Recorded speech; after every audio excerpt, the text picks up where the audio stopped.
அடுத்து நம்ம திருநெல்வேலி ஸ்பெஷல் மாப்பிள்ளை சொதி. இது அல்வாக்கு ஈக்குவலாக இங்கே மாப்பிள்ளை சொதி ஃபேமஸுங்க. சுட சுட சாதத்தில் சொதி குழம்பு, அதுக்கு கண்டிப்பாக இஞ்சி பச்சடி கொஞ்சம் வச்சு நல்லா வறுத்த உருளைக்கிழங்கும் அப்பளமும் வச்சு பரிமாறுவாங்க பாருங்க. யாருக்குன்னு தானே கேட்குறீங்க? நம்ம வீட்டு மாப்பிள்ளைக்கு தான். இதுக்கு கண்டிப்பாக தேங்காய் எண்ணெய் தாங்க யூஸ் பண்ணணும். மாப்பிள்ளை மறுவீட்டு விருந்தில் சொதி இல்லாமல் இருக்கவே இருக்காது. பூண்டு சின்ன வெங்காயம்லாம் நல்லா வதங்கினதும் இதில் இஞ்சியும் பச்சை மிளகாயும் இடித்து சேர்ப்பாங்க. சில வீடுகளில் வெங்காயம் பூண்டு சேர்க்காம கூடி பண்ணுவாங்க. இதில் நம்ம கேரட், பீன்ஸ், அது இல்லாமல் முருங்கையும் சேர்த்து வதக்கிக்கலாம். இது எல்லாமே நம்ம 2ஆம் தேங்காய் பால் விட்டு அதுலேயே அந்த காய்கறி வேகணும். அதுதான் அதோட மனமே.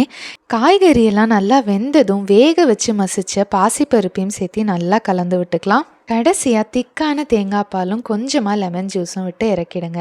அப்படியே இதை நெல்லை மக்களுக்கு அனுப்பிட்டு அடுத்து எந்த ஊருன்னு கமெண்ட்டில் மறக்காமல் சொல்லிடுங்க. மக்கா செம பசி. ஓ சொதி சூப்பர்ல.